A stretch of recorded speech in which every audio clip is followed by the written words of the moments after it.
বশীকরণ, আমি বশীকরণ নিয়ে অনেক উপায় আপনাদের বলি।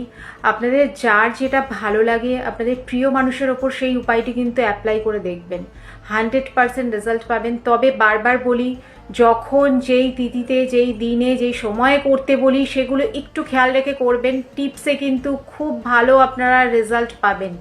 আর তার সাথে বলি যে কোনো অচেনা ব্যক্তির ওপর এই উপায়গুলো করতে যাবেন না, আপনার প্রিয় মানুষের ওপরই করবেন, বা যাকে চেনেন জানেন, কথা বলেছেন, রিলেশন ছিল এখন নেই, বা কোনো কারণে আপনাদের রিলেশনটা খারাপ হয়ে গেছে, আপনাকে ব্লক করে দিয়েছে, বা সেই ব্যক্তিকে আবার আপনি ফিরিয়ে আনতে চান, সেক্ষেত্রে কিন্তু এই উপায়টি করতে পারেন। বেশিরভাগ ক্ষেত্রেই দেখা যায় যে অনেকে দীর্ঘদিন ধরে খুব ভালো রিলেশন ছিল, এখন ছেলে হোক বা মেয়ে হোক যে কোনো একজন করতে পারে, মানে সেই রিলেশন থেকে বেরিয়ে যেতে চাইছে বা বেরিয়েও গেছে, সেই ব্যক্তিকে যদি ফিরিয়ে আনতে চান সেক্ষেত্রে কিন্তু এই উপায়টি আপনারা করতে পারেন। কোনো অচেনা ব্যক্তির উপর উপায়গুলো কিন্তু ভুলেও করতে যাবেন না।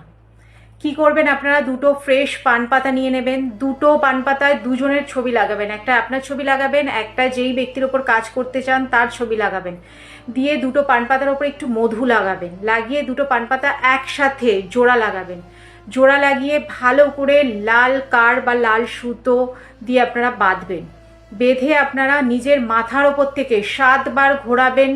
যখন ঘোরাবেন সেই ব্যক্তির নাম বলে 7 বার ঘোরাবেন, মানে সেই ব্যক্তির নামটা 7 বার বলবেন আর মাথার ওপর থেকে ঘোরাবেন।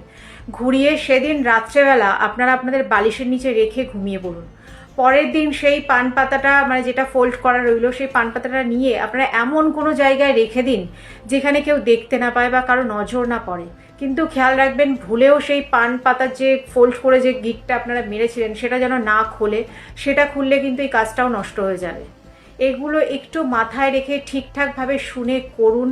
আপনারা যে ব্যক্তিকে বশ করতে চান, আপনার প্রিয় মানুষকে, সে কিন্তু আপনার বশে 100% বশীভূত হবেই হবে।